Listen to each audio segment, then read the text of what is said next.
જો તમને આ રેસીપી પસંદ આવે તો લાઈક કરજો, શેર કરજો અને સબસ્ક્રાઈબ કરજો.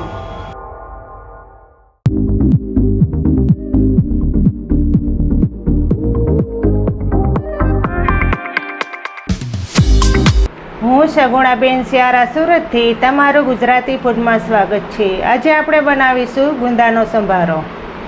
આપણે ગુંદાનો સંભારો બનાવવાનો છે તો તેના માટે આપણે 300 ગ્રામ ગુંદા લીધેલા છે. આ રીતના મોટા ગુંદા લીધેલા છે, તેનો સંભારો બનાવશું. ગુંદાને બોરવા માટે આપણે ખાટી કેરીનું પાણી લીધેલું છે. આપણે 2 ચમચી નમક લીધેલું છે, 1 ચમચી હળદર લીધેલી છે, 1 ચમચી હિંગ લીધેલી છે, લસણવાળી ચટણી લીધેલી છે 2 ચમચી, ખાંડનો પાવડર કરેલો છે 1 ચમચી, અને આપણે મેથી લીધેલી છે 4 ચમચી જેટલી. વઘાર કરવા માટે આપણે રાઈ અને જીરું અને આમાં તેલ લીધેલું છે, જરૂરિયાત મુજબ નાખીશું.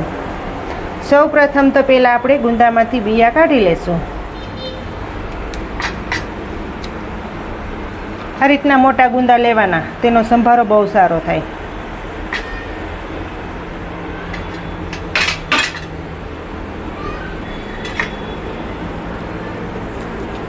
ચમચીના હાથા વડે આપણે બી કાઢશું. આપણે ખાટા પાણીમાં નાખી દઈશું, જેથી કરીને ચીકાશ નીકળી જાય.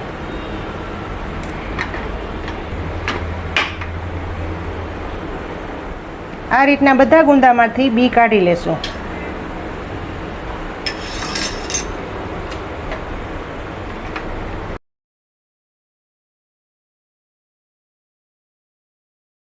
આપણે બધાય ગુંદાના આ રીતના ફાડા કરી નાખ્યા છે. આ રીતના 2 ભાગ કરી લેવાના. એક ગુંદામાંથી ખાટા પાણીમાં પલાળી રાખીએ એટલે ચીકાશ બધી નીકળી જાય. સૌ પ્રથમ તો પહેલાં આપણે મેથી શેકી લેશું. મેથી શેકવા માટે આપણે કઢાઈ લીધેલી છે. સૌ પ્રથમ આપણે ગેસ ચાલુ કરશું.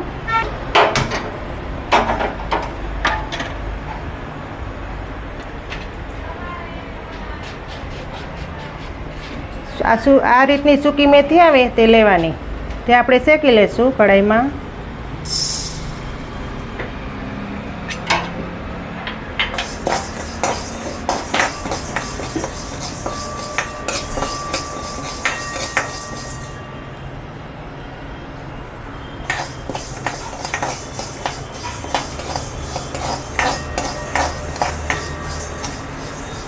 બ્રાઉન કલરની થઈ જાય ત્યાં સુધી આપણે શેકાવા દઈશું.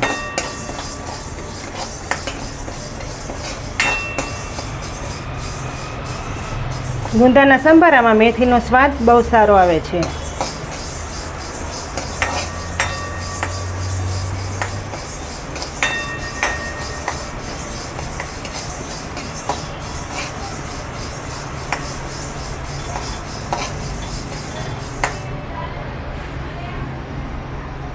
આમાં 80% વ્યુઅર્સ એવા છે કે જેને ચેનલને સબસ્ક્રાઈબ નથી કરેલી, તો પ્લીઝ ભૂલ્યા વગર કરી નાખજો, જેથી કરીને મારા નવા વિડીયો તમારી સામે સૌથી પહેલાં પહોંચે.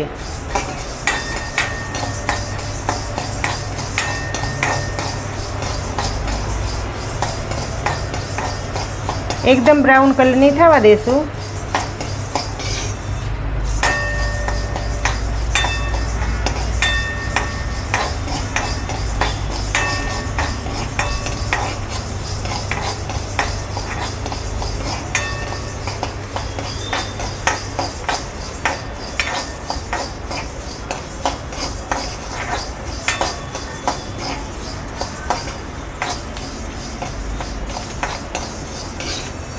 તમે જોઈ શકો છો કે મેથીનો કલર એકદમ ચેન્જ થઈ ગયો છે.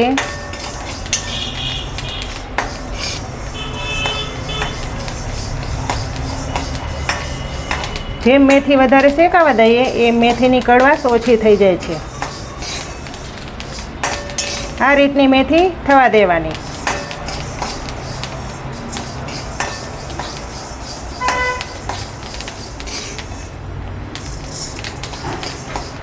મેથી સરસ શેકાઈ ગઈ છે તો હવે આપણે ગેસ બંધ કરી દઈશું. આપણે મેથીને વાટી લેવાની છે.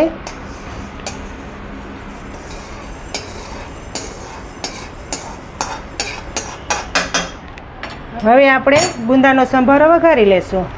તેના માટે ગેસ ચાલુ કરશું.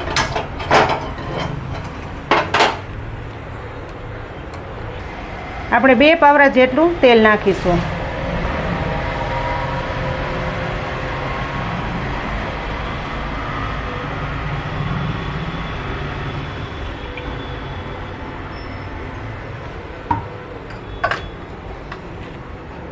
તેલ ગરમ થઈ જાય પછી આપણે રાઈ નાખશું.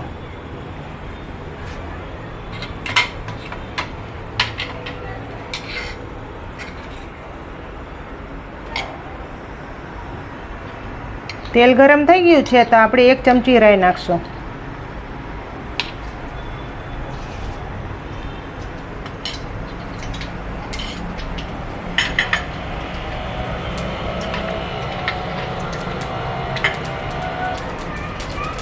આપણે અડધી ચમચી જીરું નાખીશું.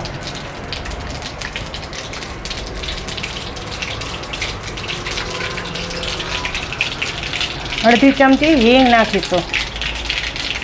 ગેસ ધીમો રાખશું. હવે આપણે ગુંદાને વઘાર કરી લઈશું.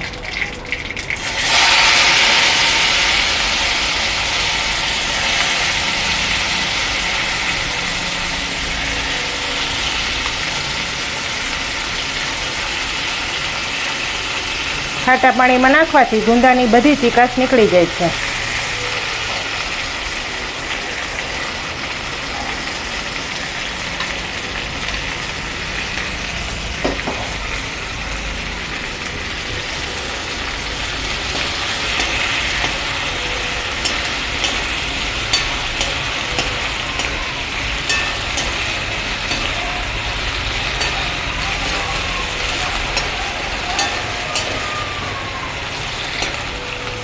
ધીમા ગેસે ચડવા દેશું.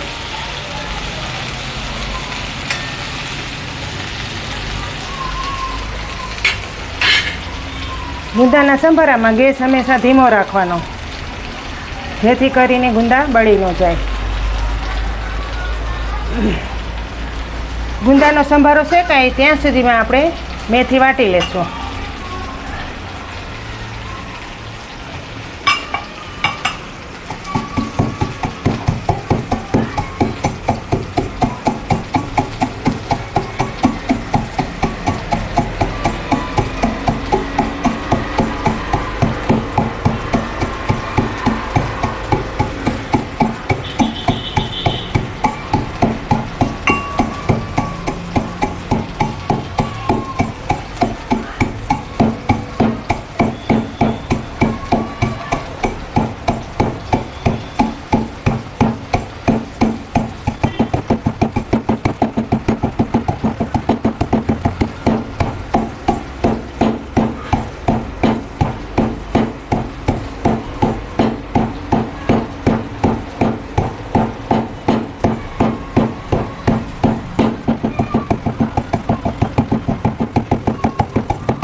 મેથીનો પાવડર થઈ ગયો છે તો આપણે એક વાસણમાં કાઢી લેશું. ગુંદાનો સંભારો પાકી જાય પછી આપણે મેથીનો પાવડર નાખવાનો છે. આ રીતનો પાવડર કરી લેવાનો, જેથી કરીને ગુંદામાં પડી જાય.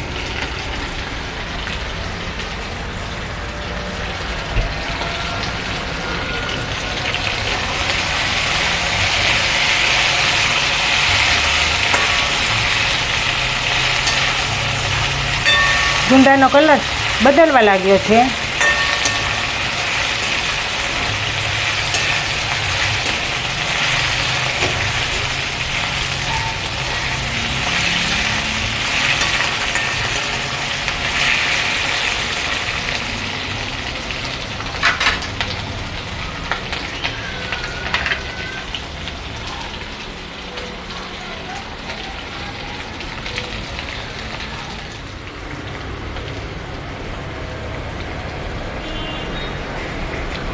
એકદમ ગુંદા બ્રાઉન કલરના કરવાના છે.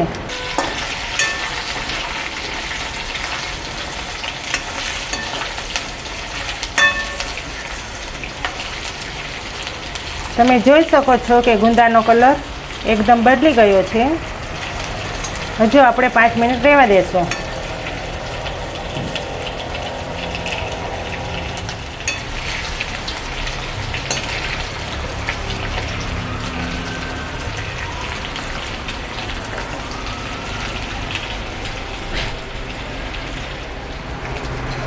ગુંદાનો કલર બદલવા લાગ્યો છે, તો હવે આપણે હળદર અને મીઠું નાખી દઈશું.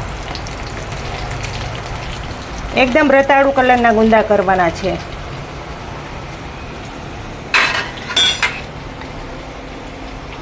અડધી ચમચી આપણે હળદર નાખીશું.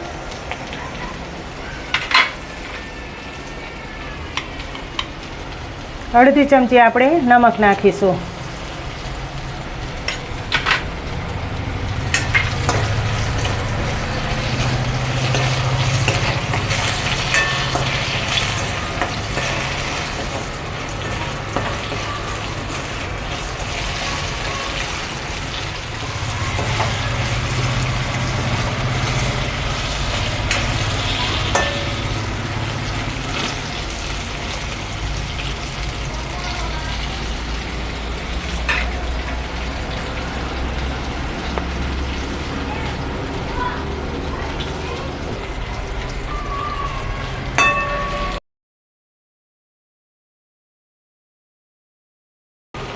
બે મિનિટ થઈ ગઈ છે. ગુંદા પણ આપણા પાકી ગયા છે. હવે આપણે અડધી ચમચી આપણે ખાંડ નાખી દઈશું. ખાંડનો પાવડર લીધેલો છે તે નાખશું. લસણવાળી ચટણી નાખશું 1 ચમચી જેટલી.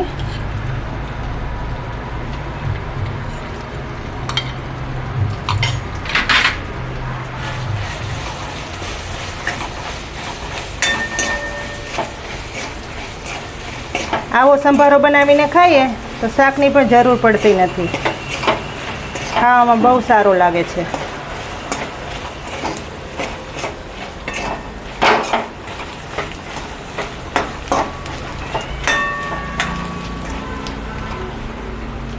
જે મેથીનો પાવડર કરી રાખ્યો છે તે આપણે નાખી દઈશું.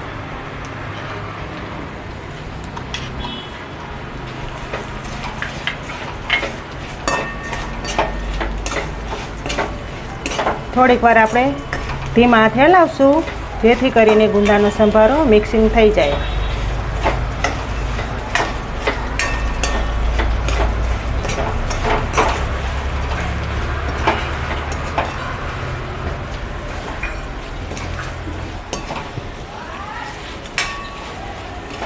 એક ગ્લાસ ગુંદાનો સંભારો તૈયાર થઈ ગયો છે. તો હવે આપણે નીચે ઉતારી લઈશું. ગેસ બંધ કરી દઈશું.